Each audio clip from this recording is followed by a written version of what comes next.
ជំរាបសួរពុកម៉ែមានបងប្អូននិងក្មួយៗទាំងអស់គ្នាវីដេអូនេះគឺខ្ញុំសូមអធិស្ឋានទុកជាមុនចាដោយសារវីដេអូនេះគឺតាក់ទងនឹងរឿងនៅក្នុងប្រទេសជប៉ុនចាដោយសារតែបងប្អូនខ្មែរយើងកាលពីម្សិលមិញហ្នឹងគឺមានព័ត៌មានចេញមកប្រងព្រាតទាំងតាមទូទស្សន៍ជប៉ុនតាម website របស់ជប៉ុនចាគឺនិយាយតាក់ទងជនជាតិខ្មែរយើងម្នាក់ត្រូវបានចាប់ខ្លួនដោយប៉ូលីសជប៉ុនហើយគាត់ជាម្ចាស់ហាងនៅខាងចាអូយសាមីចាហ្គិនម៉ាខេត្តហ្គិនម៉ាអញ្ចឹងខ្ញុំចង់និយាយបន្តិចដោយសារតែឃើញបងប្អូនខ្មែរយើង share ច្រើនចាខ្ញុំធ្លាប់ទៅហាងរបស់គាត់ពីមុនមកគឺទៅទិញដូចថាចង់ទិញម្ហូបខ្មែរអីចឹងណាហើយគាត់ក៏តែងតែថែមនេះថែមនោះឲ្យខ្ញុំអញ្ចឹងចាហើយរបស់ហូបចុកខ្លះគាត់ផ្ញើឲ្យញ៉ាំពេលដែលខ្ញុំចង់ញ៉ាំអញ្ចឹងគឺគាត់ផ្ញើឲ្យញ៉ាំហើយបងម្ចាស់ហាងហ្នឹងគឺគាត់ជាជនជាតិខ្មែរប្តីគាត់ក៏ជនជាតិខ្មែរដែរប៉ុន្តែគាត់ដូចជាចូលសញ្ជាតិជប៉ុនហើយខ្ញុំអត់ច្បាស់មិនដឹងថាគាត់កាន់ការ AU ឬក៏សញ្ជាតិជប៉ុនគាត់ថាគាត់មិនមែនជាសខាកាមហើយក៏គាត់មិនមែនជាជនជាតិបរទេសដែលស្នាក់នៅរយៈពេលខ្លីនៅក្នុងប្រទេសជប៉ុនឯគាត់នៅជប៉ុនហ្នឹងជាង20ឆ្នាំនិយាយទៅគឺគាត់នៅទីនោះឡើងឆ្អិនដោយជនជាតិជប៉ុនភាសាជប៉ុនក៏គាត់ចេះហើយការរស់ស៊ីក៏គាត់ចេះច្រើនហើយមូលហេតុដែលប៉ូលីសជប៉ុនចុះមកចាប់ហ្នឹងគឺដោយគេចោទគាត់ថាលាក់បំពួនឬក៏ផ្ដល់ការងារឲ្យជនបរទេសខុសច្បាប់ចាអញ្ចឹងហាងរបស់គាត់ហ្នឹងគឺបើកលក់អាហារលក់បន្លែត្រីសាច់និយាយទៅគ្រឿងហូបចុកគេហៅផ្សារអាស៊ីចាអញ្ចឹងភ្ញៀវរបស់គាត់នោះមិនមែនមានតែខ្មែរមានថៃមានវៀតណាមមានជនជាតិអាស៊ីទៀតក៏គេចូលមកទិញដែរតែភាគច្រើនគឺជនជាតិខ្មែរយើងហើយគាត់មិនមែនដូចថាគាត់គ្រាន់តែបើកផ្សារលក់ដូរហ្នឹងទេគឺគាត់មានជួលបុគ្គលិកឲ្យធ្វើការឲ្យគាត់ជាបុគ្គលិកជួយចឹងនិយាយផ្សារមួយយើងម្ចាស់តែម្នាក់ឯងដំណើរការមិនរួចអញ្ចឹងក៏មានបុគ្គលិកគាត់ដែរហើយមានខ្មែរយើងចេញចូលច្រើនដែរអញ្ចឹងរៀងរាល់ថ្ងៃសៅរ៍អាទិត្យអីចឹងជួនកាលគាត់ប្រមូលខ្មែរយើងអីចឹងអាំងសាច់ហូបចាដូចថាធ្វើសាច់គោចកាក់ធ្វើជ្រក់ល្ហុងបុកល្ហុងអាំងសាច់អញ្ចឹងទៅញ៉ាំទៅរៀងខៀវខ្យាហាងគាត់ធំហើយទីធ្លាចតឡានក៏ធំនៅលើផ្លូវធំចាហើយពេលដែលគេចុះមកចាប់គាត់ហ្នឹងគឺគេបានស៊ើបអង្កេតរយៈពេល3ខែហើយមុននឹងគេចុះមកចាប់គាត់ហ្នឹងគឺមានការរាយការណ៍ពីចោលលួចខ្សែភ្លើងចានៅប្រទេសជប៉ុនមានខ្សែភ្លើងច្រើនដែលគេដាក់នៅតាមវាលជាប្រភេទខ្សែភ្លើងតពីផ្ទាំងសូឡាបានន័យថានៅវាលអញ្ចឹងទៅផ្ទាំងសូឡាច្រើនណាស់ហើយផ្ទាំងសូឡាហ្នឹងគឺគេផ្ទាំងសូឡាវាមិនស្រូបពលព្រះអាទិត្យបង្កើតជាថាមពលអគ្គិសនីហើយថាមពលអគ្គិសនីហ្នឹងបញ្ជូនតាមខ្សែភ្លើងហ្នឹងចូលទៅក្នុងអាគុយឬក៏ម៉ាស៊ីនដែលទុកថាមពលអគ្គិសនីចាខ្សែភ្លើងហ្នឹងឯងត្រូវបានចោលដែលជាជនជាតិខ្មែរយើងគាត់ទៅលួចកាត់ហើយកាត់ឲ្យគាត់យកទៅលក់ចាអញ្ចឹងធម្មតាពេលដែលលួចកាត់ឲ្យបានលុយហ្នឹងគឺចោលខ្លះគឺយកលុយវេទៅស្រុកកំណើតចាអញ្ចឹងសួរថា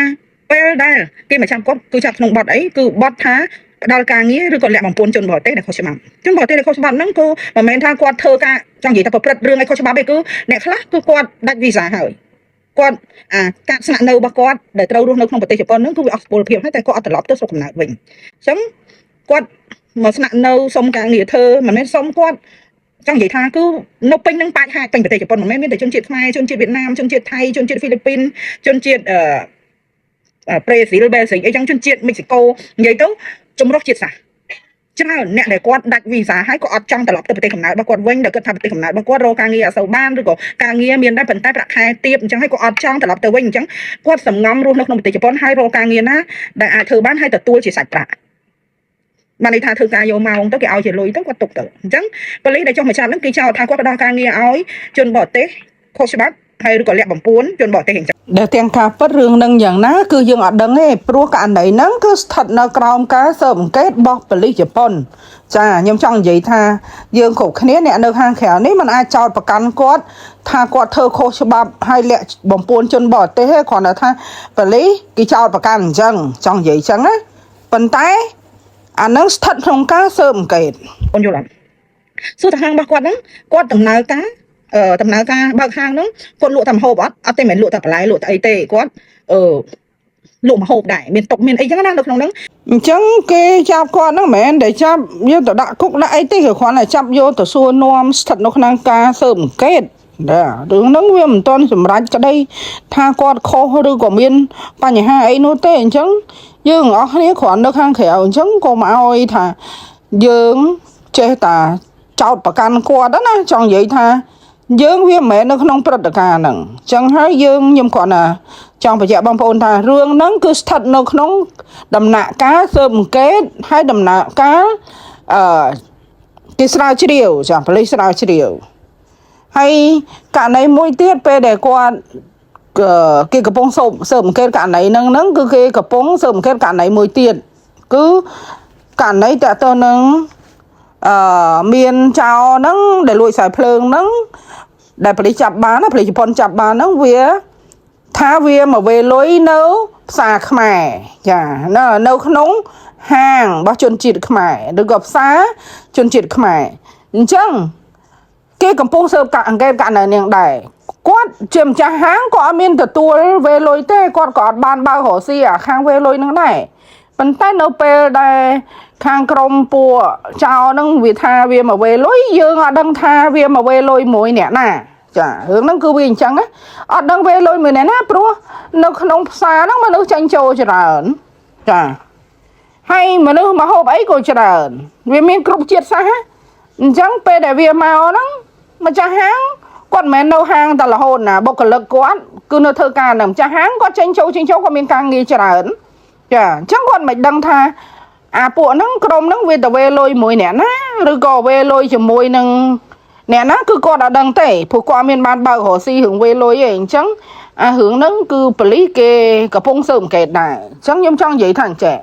យើងជាខ្មែរពេលដែលដឹងអារឿងហ្នឹងហើយយើងកុំព្យាយាម share ឲ្យជន់ប៉ូលីសគាត់ដោយសារតែយើងអត់ដឹងរឿងអីទាំងអស់ចា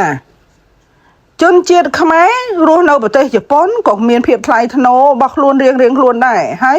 គាត់តែងតែធ្វើល្អជាមួយនឹងមនុស្សជាច្រើនដែលរស់នៅក្នុងប្រទេសជប៉ុនគាត់មិនរើសអើងអ្នកណាទេគាត់ជួយទាំងសិក្ខាកាមគាត់ជួយទាំងពលករអត់បាយអត់ទឹកកំសត់អត់ឃ្លានគាត់ចេះតែហុច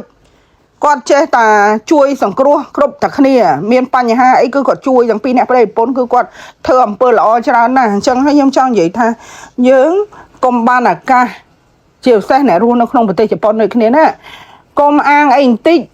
ដូចថារឿងវាតែមួយឯងឬក៏ពីរទេយើងបំប៉ោងតែ10ទៅ20ឲ្យវាកាន់តែធ្ងន់ធ្ងរធ្វើឲ្យគាត់ឈឺចាប់ចាកុំធ្វើឲ្យគាត់ឈឺចាប់ព្រោះម្ចាស់ផ្សារខ្មែរខ្ញុំស្គាល់គាត់គឺគាត់ចិត្តល្អណាស់ម្ចាស់ផ្សារហ្នឹងណាចាគាត់ចិត្តល្អណាស់ទឹកចិត្តរបស់គាត់គឺគាត់អត់មានរើសអើងអ្នកណាទេចាអត់មានរើសអើងណាទេអញ្ចឹងយើងគាត់តែចាំថានៅជប៉ុននេះគឺវាមិនស្រួលដូចយើងគិតចាជីវិតនៅជប៉ុននេះក្នុងវីដេអូនេះខ្ញុំគ្រាន់តែផ្ដាំតិចតួចខ្ញុំចង់ឲ្យបងប្អូនខ្មែរយើងគិតឲ្យជ្រៅនៅពេលដែលមានរឿងអាក្រក់អីកើតឡើងនៅក្រៅប្រទេសនេះបើរឿងអីដែលយើងអាចលាក់បានយើងលាក់ទៅយើងកុំបំប៉ោងបន្ថែមព្រោះអាសត្រូវរបស់យើងដែលជាប្រទេសជិតខាងរបស់យើងដឹងណាអាប្រទេសចោចាពេលវាដឹងថាយើងមានព័ត៌មានអាក្រក់អីវាបំប៉ោង1គុណនឹង100បងប្អូនចាវាបំប៉ោង1គុណនឹង100ពេលដែលយើងជាខ្មែររស់នៅក្នុងក្រៅប្រទេសនេះបើមានរឿងអីដែលតាក់ទងនៅខ្មែរយើងអាចស្ងប់ស្ងាត់យើងស្ងប់ស្ងាត់ទៅកុំបំប៉ោងថែមទៀតចាយើងឈាមយើងដែលនៅក្នុងតសៃឈាមយើងនេះដែលកំពុងរត់នៅក្នុងដងខ្លួនយើងហ្នឹងគឺខ្មែរអញ្ចឹងហើយបើយើងអាចដូចថារឿងហ្នឹងបើវាក្ដុងក្ដាំងប៉ុណ្ណឹងហើយគឺវាឲ្យវាក្ដុងក្ដាំងប៉ុណ្ណឹងកុំឲ្យយើង share ស៊ីអ្នកខ្លះ share ដាច់ដៃចោលហើយយើងហ្នឹងអាបណ្ដាញសង្គមហ្នឹងលឿនណាចាអាជប៉ុនគេកំពុងឲ្យចោតយើងផងជនជាតិខ្មែរយើងផងហើយយើងខ្មែរនេះជួយ share ពេញបន្ថែម